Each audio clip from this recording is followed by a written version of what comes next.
तो जी इस वीडियो में हम लोग करने जा रहे हैं एक्सरसाइज 1.5 क्लास 9 के चैप्टर 1 की मैथमेटिक्स की। तो सारे के सारे जो क्वेश्चन है क्लास 9 चैप्टर 1 एक्सरसाइज 1.5 के इसी वीडियो में करे जाएंगे। तो आप ये वीडियो शुरू से लेकर एंड तक देखिए। अगर आप किसी पर्टिकुलर क्वेश्चन को डायरेक्ट देखना चाहते हैं और स्किप करना चाहते हैं तो मैं नीचे टाइम लाइन में जो वो टाइमिंग डाल दूंगा।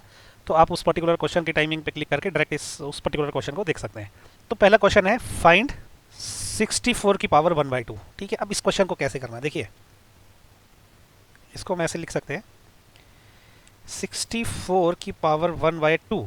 तो अगर मैं 64 के फैक्टर निकालूं तो फैक्टराइजेशन आपको पता होगी कैसे निकालते हैं, बहुत सिंपल है वो। ठीक है, ऐसे निकालते हैं। ये 2 से चलेगा, ये 32 हो गया। ये 2 से चलेगा, ये हो गया आपका 16। ये 2 से चलेगा, ये 8 हो गया। ये 2 से चलेगा, 4 रह गया।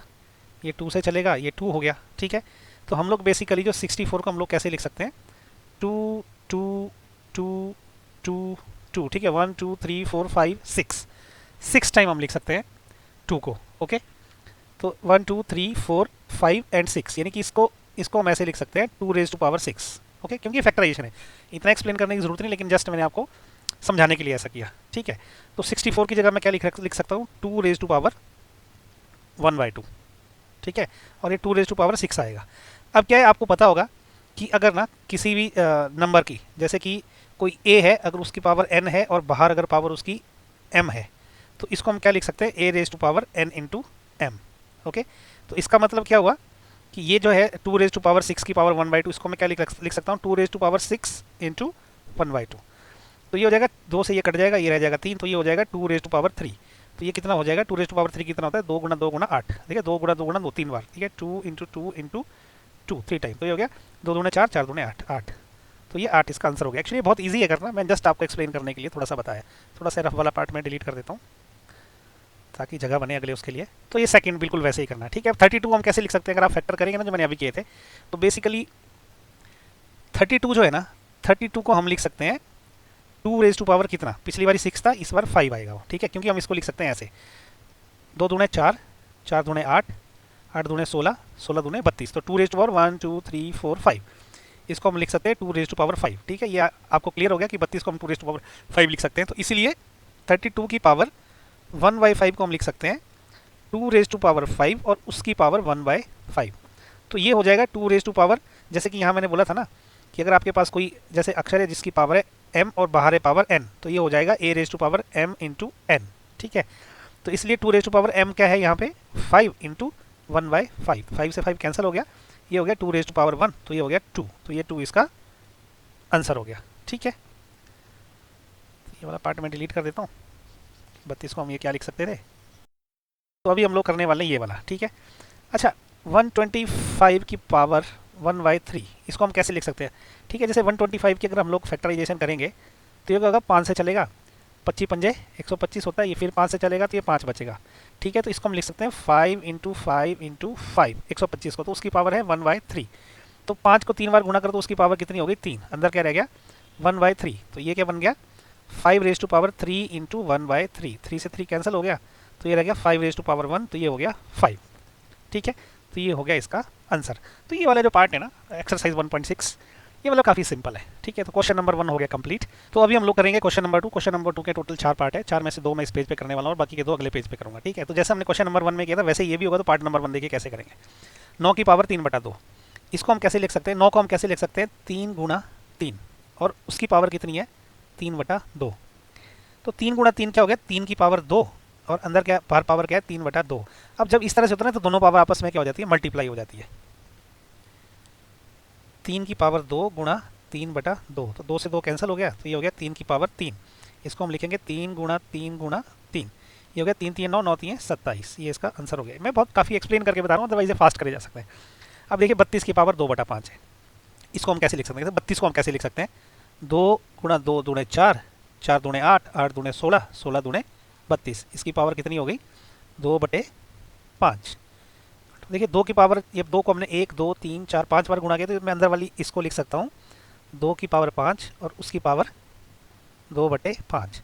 अब क्या है, दोनों पावर आपस में मल्टीप्लाई हो जाएगी, तो 2 की पावर 5 गुणा 2/5, 5 से 5 कैंसिल हो गया, तो ये रह गया 2 की पावर 2। तो ये हो गया 2 गुणा 2, 2 दूने 4, इसका आंसर हो गया। ठीक है, तो देखिए क्वेश्चन नंबर 2 के पार्ट नंबर 3 में क्या बोलता है, 16 की पावर 3/4। तो इसको मैं कैसे लिख सकता हूँ, देखिए 16 को मैं कैसे लिख सकता हूँ, 2 दूने 4, 4 दूने 8, 8 दूने 16, यानी कि 4 बार 2 को गुणा करूँगा। इसकी पावर कितनी है, 3/4। अब ये 2 को 4 बार जब गुणा कर सकते हैं उसको लिख सकता हूँ मैं 2 की पावर 4, ये जो अंदर वाली है इसको मैं 2 की पावर 4 लिख दिया। और इसकी पावर कितनी है, 3/4। अब ये कितना हो गया, ये दोनों पावर आपस में मल्टीप्लाई हो जाएंगे जब मैं ब्रैकेट खोलूँगा, तो ये हो जाएगा 2 की पावर 4 गुणा 3/4, 4 से 4 कैंसिल हो जाएगा, तो ये रहेगा 2 की पावर 3। तो ये कितना हो जाएगा, 2 गुणा 2, ये कितना हो जाएगा, 2 दूने 4 दूने 8। ओके, तो इसका 8 आंसर है, पार्ट फोर्थ। देखिए अभी 125 को कैसे लिख सकते हैं हम लोग, हम 125 को लिख सकते हैं 5 गुणा 5 गुणा 5, क्योंकि 5 पंजे 25, 25 पंजे 125, इसकी पावर कितनी रहेगी, -1/3। ठीक है, अब ये 5 गुणा 5 को लिख सकता हूँ 5 की पावर 3, और बाहर कितनी है पावर, -1/3। ठीक है, अब जब मैं ब्रैकेट खोलूँगा दोनों पावर आपस में मल्टीप्लाई हो जाएगी, तो ये हो गया 5 3 गुणा -1/3। ठीक है, तो ये आपस में कैंसिल हो जाएंगे 1/3 से, 3 से 3, तो ये क्या रह जाएगा, 5 की पावर -1 रह जाएगा। ठीक है, या तो आपका ये आंसर हो सकता है, या आप क्या कर सकते हो, अगर ये इसको चेंज करना है ना अपने निशान को, तो हमको क्या करना पड़ता है, ये 1 बटे में लिखना पड़ता है, हो जाएगा 1/5 की पावर 1, तो ये हो जाएगा 1/5।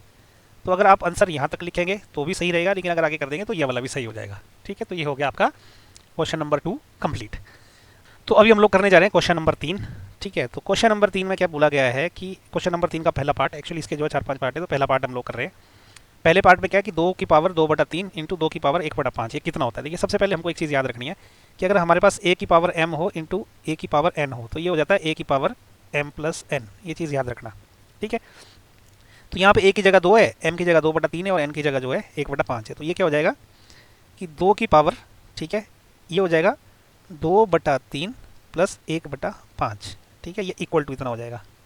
ओके, दोनों पावर ऐड होगी, 2 बाहर आ गया, ये कितना हो गया 2 की पावर, अब इन दोनों का जो एलसीएम है वो आ जाएगा 5 × 3 15, और ये क्या हो जाएगा 5 दूने 10 प्लस 3 और 1 3 एकम 3, तो ये हो जाएगा 2 की पावर 10 प्लस 3 13, 13/15, तो ये आंसर हो गया। ठीक है, 2 की पावर 13/15। अब वैसे देखिए इसको करने के भी कई तरीके हैं, पार्ट 2 के क्वेश्चन 3 के। इसको हम ऐसा लिख सकते हैं कि 1/3 की पावर 3 उसकी पावर 7, इसके बहुत सारे तरीके, लेकिन मैं आपको एक और तरीका बताता हूँ। यदि अगर आपका कोई ऐसे एक बटा में हो ना, अगर आपको उसको उल्टा करना हो ना, तो ये पावर आपने माइनस कर देनी होती है। ठीक है, तो ये हो जाएगा आपका 3 की पावर, अगर बटा नीचे आ जाएगा ये ऊपर जाएगा, तो 3 की पावर ये -3 हो जाएगी। ठीक है, बाहर रहेगा 7। अब जब ये ब्रैकेट खुलेगा तो दोनों आपस में मल्टीप्लाई हो जाएगी, तो ये हो जाएगा 3 की पावर -3 गुणा 7, तो ये हो जाएगा 3 की पावर -21। एक तरीका इसका करने का ये है, ये भी आंसर है। ठीक है, अगर ये तरीका आपको थोड़ा सा मुश्किल लगा तो एक तरीका और है इसी को करने का, तो ये तो था एक तरीका। दूसरा तरीका मैं आपको क्या बताता हूँ कि देखिए आप ऐसे भी कर सकते हो कि 1/3 की पावर 3 और उसकी पावर 7। ठीक है, आप इसको कैसे लिख सकते हो, देखिए आप इसको ऐसे लिख सकते हो 1 की पावर 3/3 की पावर 3, इसमें कुछ फर्क नहीं पड़ेगा, और इन दोनों की पावर मिला के है 7। ठीक है, 1 की पावर 3 इसकी पावर 3। अब ये पता कैसे हो जाएगा, ये हो जाएगा ऐसे 1/3 की पावर, जब दोनों की पावर सेम हो जाती है ना कि a/b, a की पावर n और b की पावर भी n हो जाए, तो इसको हम लिख सकते हैं a/b की पावर n। ठीक है, तो ये हो जाएगा 1/3 की पावर 3 और उसकी बाहर कितनी है पावर 7, तो अब ये हो जाएगा 1/3 की पावर 7, ये कितना हो गया, क्योंकि मल्टीप्लाई हो जाएगा, ये 21 हो गया। ये भी आंसर है इसका, ये भी एकदम सही वाला आंसर है। ठीक है, या हम क्या कर सकते हैं, जब इसको उल्टा करते हैं ना रकम को, तो इसकी पावर माइनस कर देते हैं, ये आंसर भी सही है। ठीक है, तो ये हो जाएगा 3 की पावर -21, तो ये भी आंसर सही है। इसके सारे आंसर सही है, लेकिन मेरे को जो है ना, जो मेरे को समझ आया सबसे इजी तरीका मुझे ये लगा, लेकिन आपके ऊपर है, आपको चाहिए इस तरीके में जाना हो, चाहिए इस तरीके में जाना हो, सारे तरीके करेक्ट है इसके। देखिए पार्ट नंबर 3 में क्या है, यहाँ पे आपने एक चीज़ और, फिर जो मैंने पिछले फॉर्मूला में बताया था आपको कि ये क्या है कि a की पावर m अपॉन a की पावर n, इसको हम क्या लिख सकते हैं a की पावर m माइनस n। ठीक है, क्योंकि दोनों a, जैसे यहाँ दोनों 11-11 है, एक की पावर m है, एक की n है, तो ऐसा लिख सकते हैं हम लोग। ठीक है, इसका हम इसको क्या लिख सकते हैं, 11 की पावर 1/2 और 11 की पावर 1/4, इसको हम लिख सकते हैं 11 की power m minus n। m क्या है 1/2 माइनस n क्या है 1/4, तो ये हो जाएगा 11 की पावर, इन दोनों का एलसीएम कितना बनेगा 4 बनेगा। ठीक है, तो ये हो जाएगा 2 - 1। ठीक है, तो जब हम 2 - 1 करेंगे तो 1 ही बचेगा, तो 11 की पावर 1/4, ये इसका सही आंसर है। ओके, सिंपल है, ज़्यादा डिफिकल्ट नहीं है। अब यहाँ देखिए चौथा, इसमें क्या लिखा है इसने, यहाँ पे क्या है ना, देखो दोनों की सेम पावर है, तो अब मैं आपको एक बात बता दूँ, जैसे एक और आइडेंटिटी होती है कि a की पावर एन इंटू बी की पावर एन। ठीक है, तो ये पता क्या हो जाता है, होता है ए इंटू बी की पावर एन। ठीक है, तो ये कैसा हो जाएगा अभी देखिए, 7 की पावर 1/2 इंटू 8 की पावर 1/2, तो ये क्या हो गया 7 गुणा 8 इसकी पावर 1/2। तो 7 अट्ठे कितना होता है 56 की पावर 1/2। तो ये इसका सही आंसर हो गया। ठीक है, उम्मीद करता हूँ आपको वीडियो अच्छा लगा होगा। अगर अच्छा लगा है तो लाइक शेयर और सब्सक्राइब करिए, और thank you so much for watching.